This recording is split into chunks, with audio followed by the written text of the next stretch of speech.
मैं रुपेश। आइए एक महान वैज्ञानिक डॉक्टर होमी जहांगीर भाभा के बारे में संक्षिप्त जानकारी लें। अंत तक अवश्य सुनेंगे। भारत देश को बैलगाड़ी युग से परमाणु युग में ले जाने वाले डॉक्टर भाभा का जन्म 30 अक्टूबर 1909 के दिन एक समृद्ध पारसी परिवार में हुआ, जो कि मुंबई के पैडर रोड इलाके के केनिलवर्थ नाम वाले एक सुंदर भवन में रहता था। 17 वर्ष की उम्र तक कुशाग्र होमी की शिक्षा कैथेड्रल स्कूल, एल्फिस्टन कॉलेज तथा रॉयल इंस्टीट्यूट ऑफ साइंस में मुकम्मल हुई, जिसके बाद आगे की शिक्षा के लिए वे कैम्ब्रिज चले गए। भारत की पुण्य धारा ने महान विभूतियों को जन्म देने की जो परंपरा अति प्राचीन काल में प्रारंभ की थी, वह अभी भी थमी नहीं है।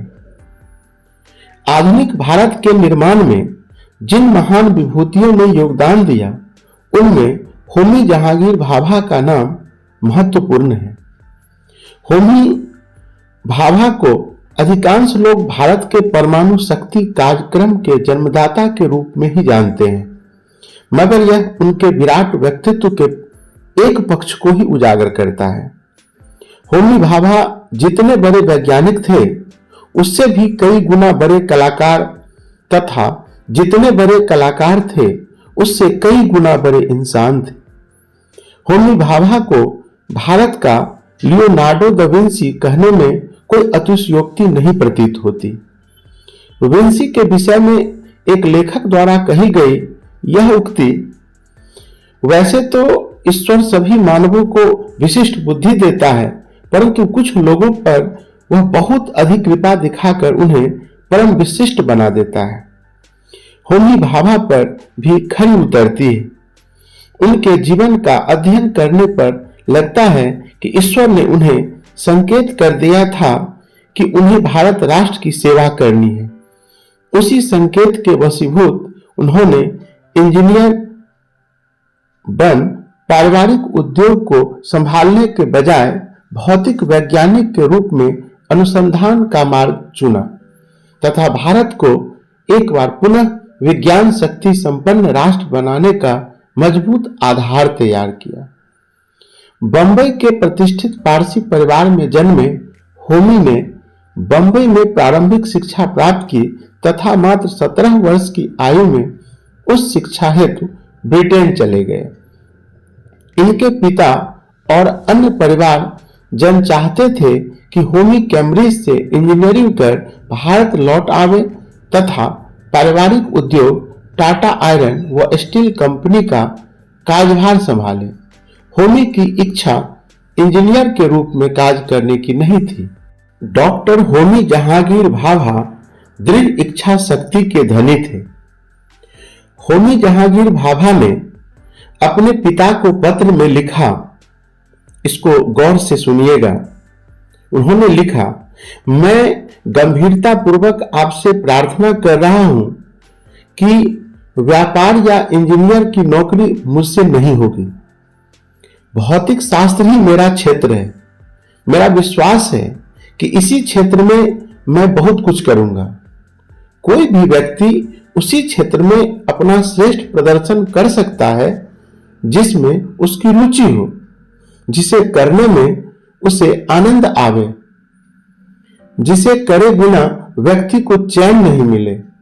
व्यक्ति को विश्वास हो कि उसका जन्म क्षेत्र विशेष में कार्य करने के लिए ही हुआ है।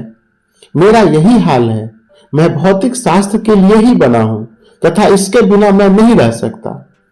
मेरी सफलता इस बात पर निर्भर नहीं करेगी कि कोई मेरे विषय में क्या सोचता है, अपितु इस बात पर निर्भर करेगी कि मैं भविष्य में कैसा कार्य करूंगा।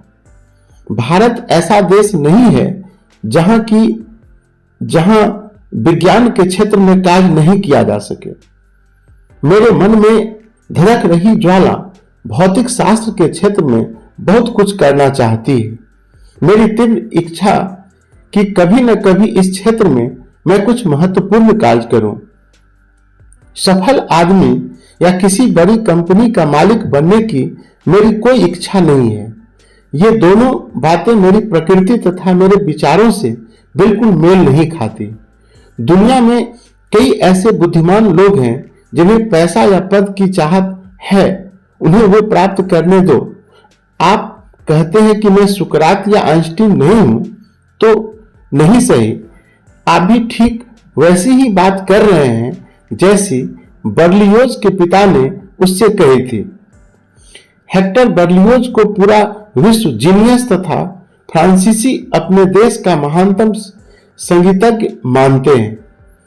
उसी बर्लियोज को युवा अवस्था में उसके पिता ने निकम्मा संगीतकार कहा था।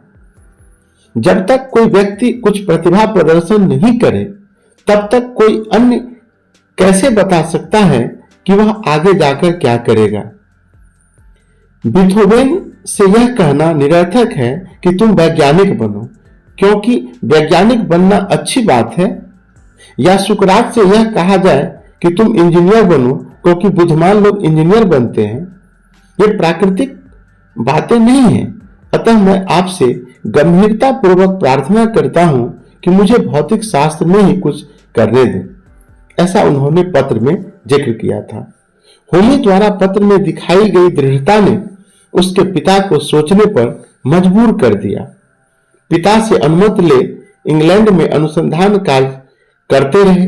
कॉस्मिक किरणों के अनुसंधान करने हेतु उन्हें नियुक्ति भी मिल गई थी। सचमुच होमी जहांगीर भाभा कनाद का सच्चा उत्तराधिकारी वैज्ञानिक थे। आज से 2150 वर्ष पहले भारत के कनाद मुनि ने अपने वैशेषिका दर्शन में कहा था, ईश्वर ने कण-कण लेकर इस सृष्टि की रचना की। आज से 200 वर्ष पूर्व यद्यपि डाल्टन ने परमाणु की विस्तृत व्याख्या देकर कनाद मुनि की इस दृष्टि को सही सिद्ध कर दिया, परंतु इस कण-कण से समूचे नाभिकीय चक्र की रचना भारत में डॉक्टर भाभा ने ही की। विश्व का कोई अन्य ऐसा वैज्ञानिक आपको ढूंढे नहीं मिलेगा जिसने अपने मार्गदर्शन में अपने बूते इतने बड़े नाभिकीय कार्यक्रम को सफल और शांतिप्रिय अंजाम तक पहुंचाया हो। इसी कारण हम डॉक्टर भाभा को ऋषि तुल्य तो मानते ही हैं, उन्हें कनाद मुनि का सच्चा उत्तराधिकारी भी मानते हैं। अन्य देशों से तुलना करें तो डॉक्टर भाभा दबाव के बावजूद परमाणु ऊर्जा के केवल शांतिपूर्ण मार्ग पर सदा चलते रहे। इस मार्ग से वे कभी न डिगे।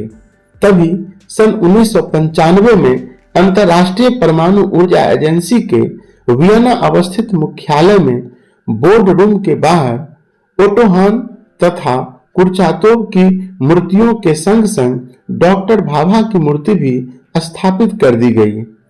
बता दें कि ओटो हान तथा कुर्चातोव क्रम से जर्मनी तथा रूस के शीर्षस्थ परमाणु वैज्ञानिक हुए हैं।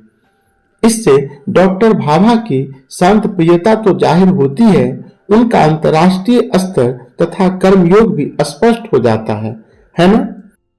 डॉक्टर होमी जहांगीर भाभा पौधों के प्रति अत्यधिक संवेदनशील थे। वृक्षों से होमी भाभा का बेहद लगाव था। किसी वृक्ष को किसी भी स्थिति में काटने के पक्ष में नहीं थे। डॉक्टर भाभा ने मानव जीवन में वृक्षों के महत्व को गहराई से समझकर उस ज्ञान का भरपूर व्यावहारिक उपयोग किया। मुंबई में परमाणु अनुसंधान केंद्र के लिए स्थान का चयन करते समय प्रमुख प्राथमिकताओं में से एक यह भी थी कि स्थान ऐसा हो जहां बड़ी संख्या में वृक्षारोपण हो सके। ट्राम्बे में परमाणु अनुसंधान संस्थान के चयनित क्षेत्र में प्रयोगशालाओं का निर्माण कार्य प्रारंभ होने से पूर्व ही 15 लाख वृक्ष लगाने का समयबद्ध अभियान चलाया गया था। कुछ लोगों ने इस कार्य को आलोचना भी की, मगर यह भाभा की सूझबूझ थी कि प्रयोगशालाओं के तैयार होने के साथ ही वृक्षों ने बड़े होकर वातावरण को आवश्यकता के अनुकूल ठंडा व धूल रहित करने में मदद की। क्षेत्र का आनंदकारी सौंदर्यीकरण हुआ वह अलग से। ट्राम्बे में परमाणु अनुसंधान केंद्र के निर्माण के समय जब कोई वृक्ष निर्माण में बाधक बना तो वृक्ष को हानि पहुंचाने के बजाय उन्होंने नक्शे में परिवर्तन कर दिया। कभी इससे भी काम नहीं बना तो संपूर्ण वृक्ष को जड़ सहित स्थानांतरित करवाया। इसमें कितना धन खर्च हुआ इसकी परवाह वे नहीं करते थे। एक दिन कार्यालय जाते समय एक स्थान पर भाभा ने देखा कि कुछ लोग एक वृक्ष को काट रहे हैं। डॉक्टर भाभा ने गाड़ी रोकी तथा उन्हें वृक्ष काटने से रोकने के साथ ही वृक्ष काटने का कारण पूछा।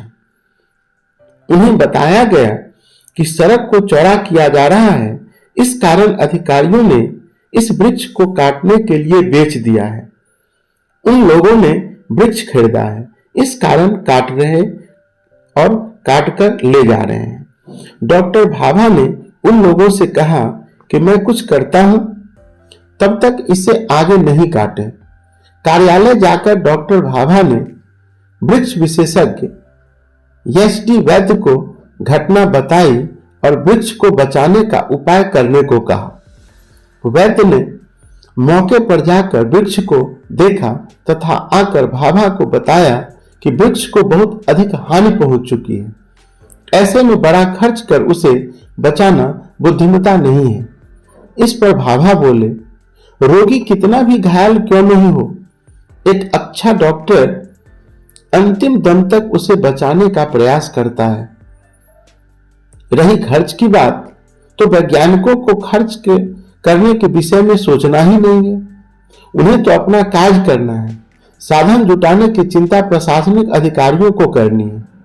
डॉक्टर भाभा की पहल पर उस वृक्ष को उस स्थान के पास से सुरक्षित जगह पर स्थानांतरित कर दिया गया। सहानुभूति रंग लाई। कुछ ही समय में वह वृक्ष पूर्ववत विकसित हो लहलहाने लगे।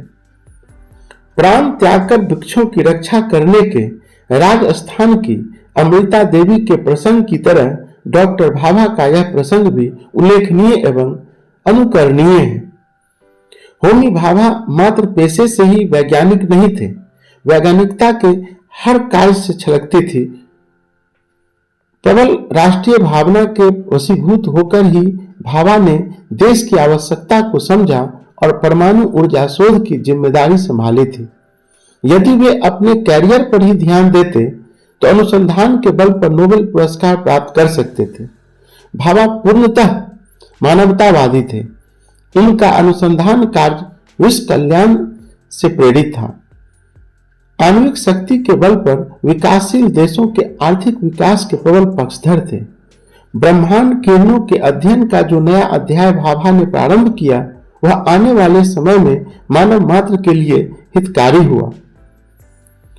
सन 1966 में डॉक्टर भाभा की आकस्मिक मृत्यु भारत ही नहीं संपूर्ण मानवता के लिए एक बहुत बड़ी क्षति थी। भाभा के वायुयान का कंचनजंगा की पहाड़ी से टकराना मात्र एक दुर्घटना थी या किसी जासूसी संगठन का षड्यंत्र, यह आज भी रहस्य है। तो अंत तक सुनने के लिए बहुत बहुत धन्यवाद और इनसे आप प्रेरणा लें। इतने बड़े वैज्ञानिक प्रकृति प्रेमी बहुत कम ही लोग हुआ करते थे। अंत तक सुनने के लिए बहुत बहुत धन्यवाद। स्वस्थ रहिए, अपना ख्याल रखिए। यदि मेरे चैनल पर नए हैं तो सब्सक्राइब करें, कर चुके हैं तो सुनते रहें।